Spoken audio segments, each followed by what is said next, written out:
back to the Citizen channel. We're all staying safe and well, and continuing look at the history of Manchester City since 1880.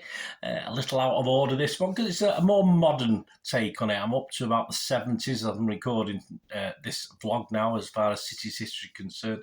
But this one we're going to look at season 22-23. As I'm recording this, still one game to go. So it's been successful. It could be even more successful, but you'll know better than I will at this stage anyway. This is part 4 we're looking at today. We're looking at October 2022. I'm going to look at it through social media and various newspaper articles, headlines, etc. Personal observations, of course, as we look back at October 2022. Please join me. If you've not looked at the others, part 1, 2 and 3, get back and watch them. There's some good stuff. Please, if you are new to the channel, push that subscribe up, push the bell notifications. Great to have you on board. Everything's City past. Well, this is the past now, present, and as long as I can keep going, that's for sure. Give us a thumbs up, guys. I'm trying to get a minimum of 20 likes. If you can get me to that target and beyond, I will be very, very grateful. Right, October, a very busy month. 8 matches this month, 8 competitive matches. Just the first of 3 this season, or 3 months, where we play 8 games. Incredible stuff. They've worked hard this season, the boys.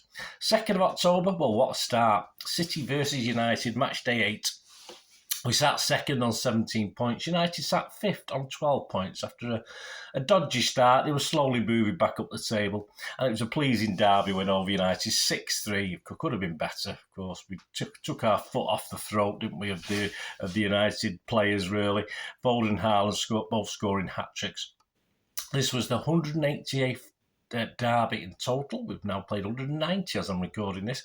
77 wins for United, 58 for City, so I'm happy to say we did close that slightly by the end of the season, and 53 draws. Manchester Evening News headline, Hats Magic, Foden and Haaland rip Reds apart in derby. We certainly do. Inside, Simon Bukowski, City is blue and will be for quite a while yet. Although he would get a little bit of revenge later, wouldn't he? Foden and Haaland getting 10 out of 10 player ratings from Simon as well. Poor old Tyrrell Malaysia got 1 out of 10 from Samuel Luckhurst, who's doing the ratings for United. Who the hell's Tyrrell Malaysia? I have no idea. I've got a clue who he is. David McDonald for the Star led with 60 beasts.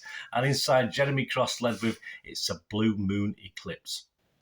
On to the 5th of October. Champions League match-up with FC Copenhagen. Wonderful, wonderful Copenhagen. A wet night at the Etihad. My programme got absolutely soaked and wet and horrible. And yeah, just about readable. Only just. Comfortably, we got 2 goals. We won this one comfortably. 2 goals from Haaland, a penalty for Mahrez and Alvarez, and an own goal for a 5-0 win. It was Diaz's 100th and Mahrez's 200th appearance for us. Manchester Evening News led with Danes can't cope with City. Simon Bukowski. Resistance is futile. If you know the Borg, you know that one. City unstoppable as Haaland inspires yet another crushing victory. Gundo and Grealish both scored 9 out of 10s in their ratings. Haaland scored 2 goals, was taken off at half-time, apparently for a rest. On to the 7th of October, Blues were slapped with a £260,000 fine from the FA. Another charge, we didn't know about the others coming later in the season, fined by FA for the pitch invasion, of course, in that last home game against Villa at the end of last season. We got to stump that up. 8th of October, City versus Southampton, match day 9. City 2nd on 20 points, the Saints 16th on 7 points. They weren't quite in the relegation zone then. Last season, Saints were an absolute pain, took 4 points off us home and away. This season, they looked a bit of a shadow of themselves. They certainly were, as they struggled in the league with Hassan Huttel's job on the line. A dominant City performance who we led at half-time with goals from Cancelo and Foden. After the break, Mahrez made it 3, and that man himself, yes, Haaland made it 4. Kevin De Bruyne with 94 actually overtakes on this game David Silva's 93 as the overall assist leader for City in the Premier League. Manchester Evening News headline, Roaring 20. Haaland hits goal milestone as Blues return to the top of the table. Simon Bukowski says Blues can stay patient as Haaland strikes fear into rivals. Joe Bray quotes Pep, sack him. Pep's joke as Erling only scores 1 goal. Simon Bukowski scores Cancelo as the star man in this one with 9 out of 10. It was a bit of an up and down one for him that season. Well, till he left us anyway.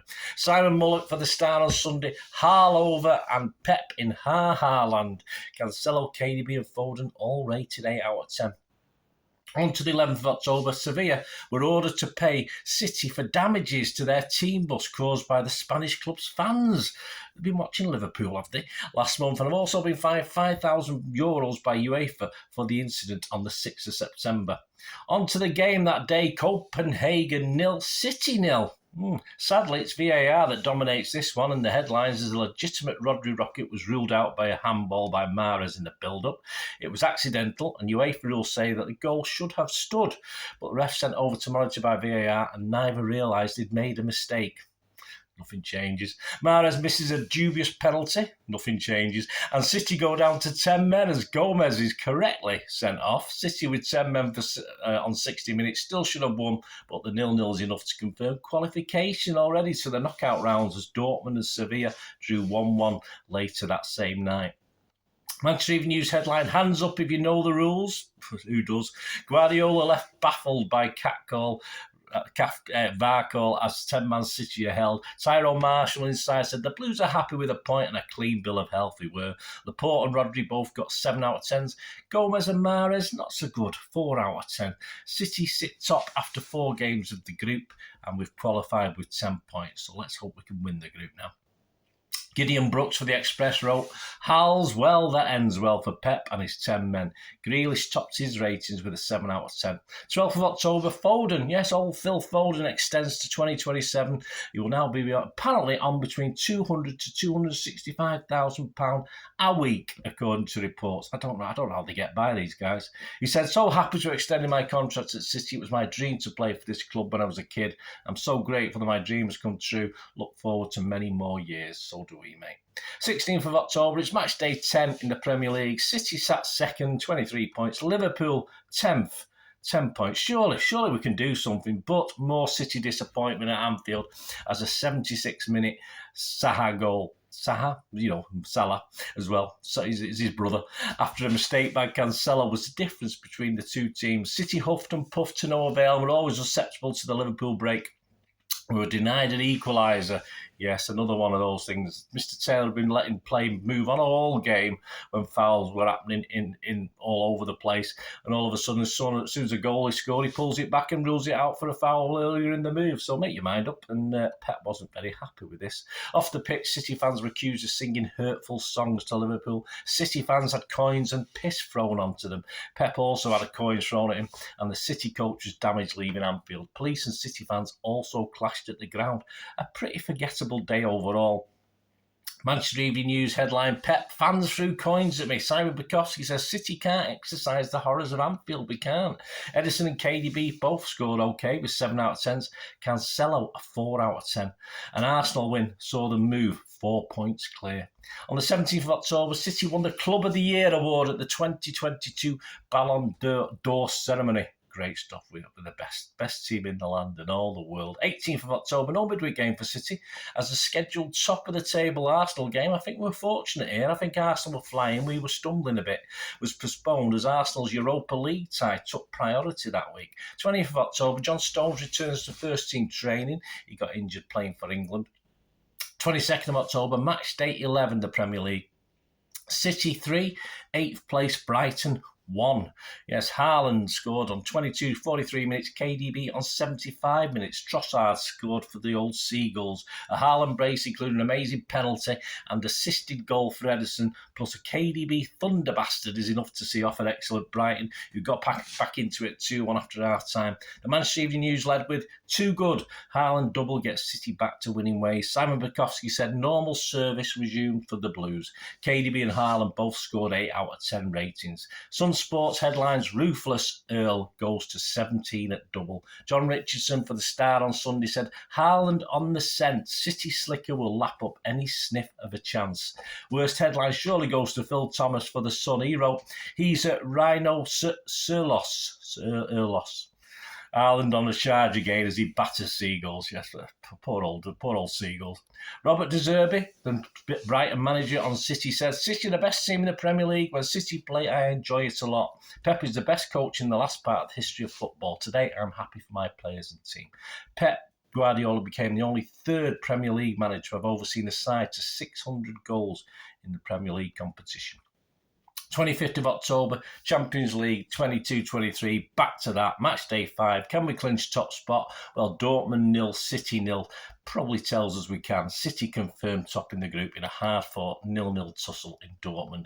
A generally poor City display in the first half, and but for poor finishing by Dortmund, City would have been losing at half-time, with Cancelo and Haaland both ill, replaced by Akanji and Bernardo at half-time. City are much improved in the second half and may well have come away with a slightly fortunate victory if, yes, Mahrez had not seen his poor penalty saved after 58 minutes. The Manchester Evening News headline, job done.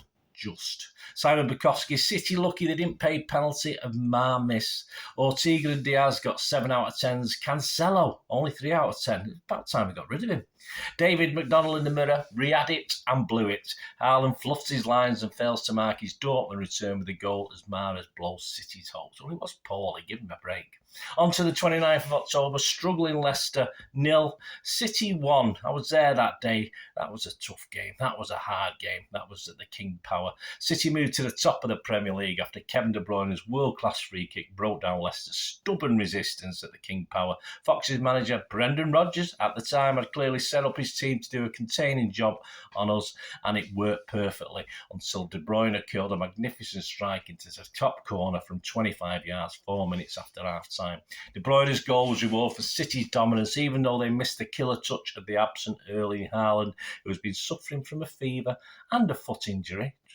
He come back though, didn't he? Alex Brotherson from the Manchester Evening News said, no shock to see Pep push Brui Wonder, B-R-U-I, Brui Wonder. Edison and KDB both pulled out 8 out of 10 scores. John Ragg for the Daily Star said, he's daddy cool. Kevin Kidd's all set to watch the old man light up Qatar. Didn't happen. KDB gets a 9 out of 10 from old John. The win put City second on 29 points from 12 games, 2 points behind Arsenal, once Arsenal had caught up with the game in hand the next day. Join me, please, in part 5 as we move, of course, into November and the last 4 games before the World Cup break. Yes, don't forget, we all finished in November for a little while, but we do suffer a setback home defeat just before that break, which allows a gap to grow to Arsenal at the top. We'll have to see what happens and when we can claw it back. But join me for part 5 as we look to November 2022. Hope you enjoyed that. Let us know your comments. Let me know your memories and thoughts. It'd be great to hear from you. Until we meet again, that's one thing, don't I? Please stay safe, Blues. Come on, City. Bye for now.